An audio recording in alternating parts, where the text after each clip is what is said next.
Hello guys, Michael here, aka Hugsy Arts, and I know I haven't been active for a while, especially with the caricature side of things, but I've actually got a problem with my eyes. I'm struggling to see clearly at the moment. I suffer with bad dry eye, and at the moment it's like looking out of a bathroom window. Everything's a bit hazy and foggy, but my optician said, well, she assured me that it will get better. It's just one of those things I need to just suffer through.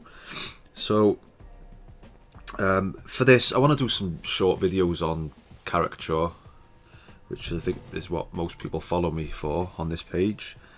And I want to try and introduce things that maybe you haven't heard before, possibly. So I'm going to start at the very beginning and then work through in little block videos explaining the different methods in a bit of detail in short sort of 5 to 10 minute videos. So just remember, I can't quite see, so my drawing might not come out perfect, but I'm off work, so I wanted to get one done. And the first thing we need to obviously focus on is the big shapes. Maybe even before that is how it'll fit on your page, because you can do a pretty bad caricature and get away with it if it looks attractive on the page and you're not filling the whole page, or it's all crammed up here, or you could do a good drawing and position it wrong on the paper, it'll still look bad. So first, plan where you want your drawing to be. Obviously we want to go central, we don't want to go to the edges. So for me personally, I like to give them larger heads and just really minimal attention on the body. Just a bit of fun for the bodies, really. It's not even necessary. You see some characterists, they just do a head and shoulders. I like to just do a silly little body, which takes a minute or two. But so yeah, the first thing with caricature is shapes. So we're looking at the big shapes. So we're drawing this guy. I've just literally grabbed his face off the internet.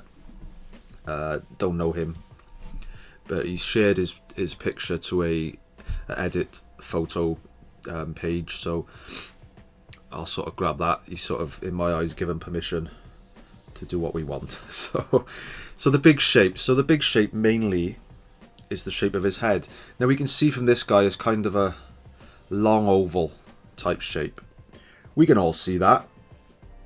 So that's the big main shape. With this pencil, I'm not looking at details. I'm not looking at the size of his nose, the size or shape of his eyes, anything. I'm just looking at the actual shape of his head. It sometimes helps to visualize the outside. Try and visualize past his head and look at the shape that it leaves, the silhouette.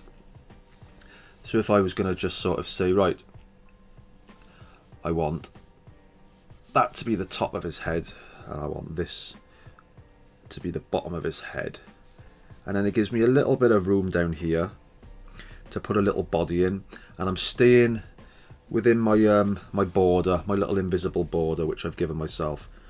I can't actually see. I thought this would be easier because the pencil's so faint I can't see. But so yeah, so let's just go with that long oval type shape. And bearing in mind, a lot of beginners to caricature, they draw front on because it's easier and they don't want to get lost with perspectives, which can go very wrong. But when you do learn perspective, it makes for a much more detailed, professional looking job. So I always try and just do a little bit of perspective, just a little bit 3/4 view. One little tip is if you're drawing, say, so his head is facing us from this way, from this angle, and we're just going to be sort of coming around here, this side will be now more curved around than this side. And it's the same for anything in perspective. If we're drawing a car window, if we're drawing a sort of car in perspective, say that's the perspective lines coming from there, this side of the car window would be upright, this side of the car window would be out. And it's the same principle for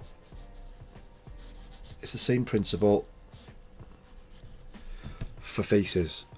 Okay, so yeah, it might not make sense right now, but it's a good little tip to try, so just give it a go. So I'm just going to swoop around and try and get this long oval shape sort of going down to where I wanted my face to end. Now, it's not going to be perfect, I'm a bit blind, but it's a basic shape, it's a starting point. From there, I'm probably going to just pop in an ear there. And I might even pop in just a bit of a, right, where the ear's going, basically, not an actual ear. Okay, the nose. A thin bridge nose. I'm going to be going more to this side because of the angle of his face. I want him slightly 3/4, so I'm not going to go straight in the middle, although that might work. It's caricature, you get away with a lot.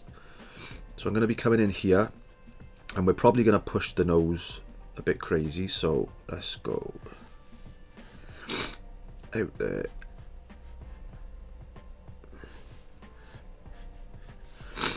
Let's do that sort of thing there, okay? And then I'll be pushing his eyes in together. I'm also looking, as I'm studying, I'm looking at the distances and the shapes of features. So, you know, the distance that his eyebrows are to the top of his head, the distance of his eyes together, things like that. If I could just keep that metric, we have a likeness. It's as simple as that. Let's just do a little circle for the eyes for now. Let's not get bogged in with details. That's another 10-minute video, that one. His mouth, I'm not going to be drawing his mouth directly underneath his nose because I've created this swoop. So I'm staying true to the picture, and his mouth is just going to come by here. Yeah, and I'll just pop his beard in there, which I won't be putting too much effort into. I'm just drawing the beard in to give myself a guide, because I may be trimming a bit off this chin if it looks too big, so I may be doing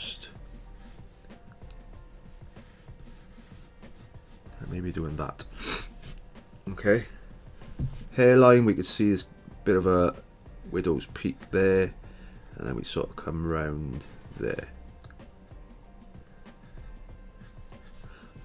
like so. Body, again, I don't mess too much with bodies. I'll just sort of, you know, usually you'll be doing caricatures at events or weddings and things. People will tend to be there for a laugh. They may have a beverage in their hands, so you can get away with this little body for quite a lot.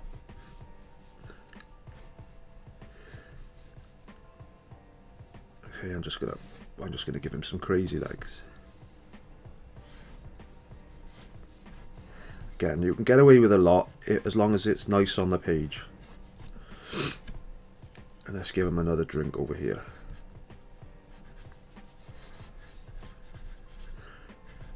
Okay, forget about the quality of the drawing, please. It's not about that. I will get that big rose thing in. Okay, so there's my sketch. Make sure my pen is okay. Looks okay. Now we can start in with our ink. So I might be able to see where I'm going now. At the moment, I am struggling. Okay, right.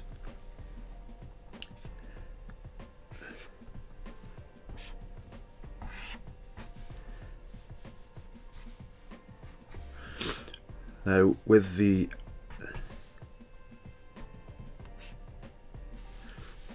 point, I want to be sort of varying my thick and thin points. So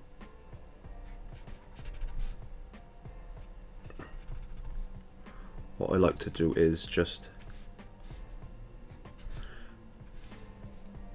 change it around. I sort of bend it a bit, and I change it around a bit so that I can purposefully have thick or thin lines. Let's get this little mouth in, and we go straight in. Straight into the beard. I don't actually really do caricature anymore. I'm more enjoying my painting at the moment, but I do miss it.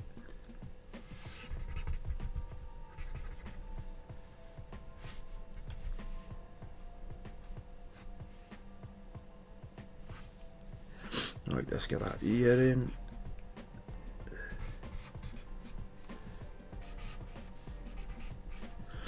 And now let's get that swooping head in up there, and then we can play with this hair a little bit.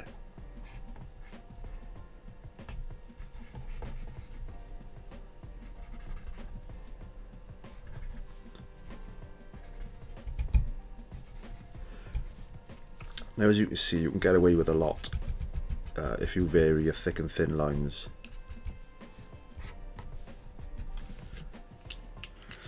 Right, let's see if I can work out where we are. Right, it's got one of these rose, whatever they are, flowery thingy bobs which they make you wear at weddings.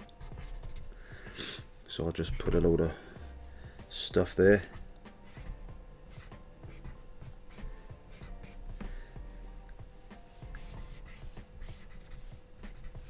Put a little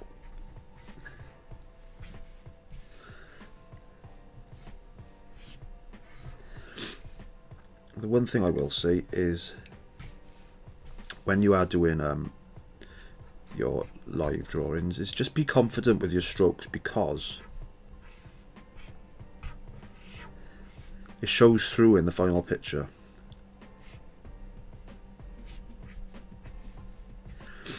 It looks like a purposeful stroke, so you can get away with that.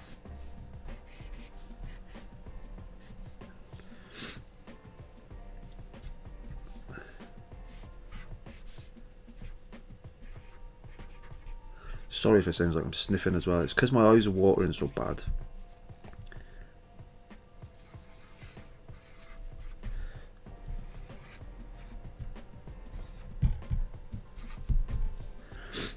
That I'm yeah, it's making my nose run. Okay, so that was quick and easy. It's nice on the page, and I reckon you could get away with that as a caricature for this guy. We could put some little, not too much, just a few. Sign it. Add a bit of pastel. Again, I can't really see well enough for this side of things, but it does help.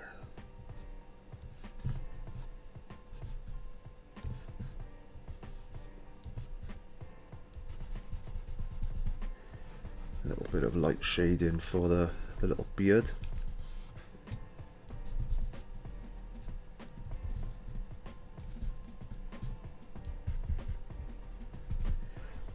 Just a little bit of grey pastel sometimes really helps, because it adds a bit of depth and character to the picture, but it also it gives you more of another artistic opportunity, so you can put some more confident strokes in, basically, so it looks like you know what you're doing.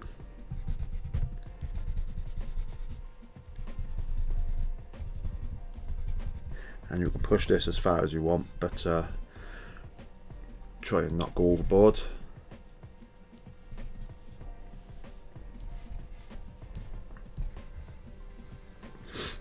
Obviously you can add other colours as well if you're doing a colour caricature, but just for weddings and things where you want to be quick, it's best just to do a quick blast with a bit of grey pastel, in my opinion. Okay, so a little recap then. Big shapes. Started off with the ovally type shape of his head, Not over the moon about his eyes, because from what I can see, they're not perfect, but in a quick 5-minute doodle, it will do. The nose is chaotic, but that's okay, it's fun. I'm pretty sure the guy would have had a laugh at it, and without being too offensive, really, because sometimes you can push a feature, think you're exaggerating it, and it's actually just quite offensive unless you get it quite right. You need to play the game correctly. Anyway, for the next lesson, guys, I think we'll focus on what can we do next. Let's have a look at feature placement. I think that's important. Where I put the mouth there and not there. If I put the mouth there, I completely change the guy's face. His mouth is no longer pushed back under his nose. It's sort of pushing. If I put his mouth there, it's pushing emphasis on a big chin, which is going to be coming out here, and it's going to change our original head shape. So yeah, hit subscribe. For the next tutorial, I'll be showing you how important it is to place features in the correct places. Okay, thanks for watching, guys.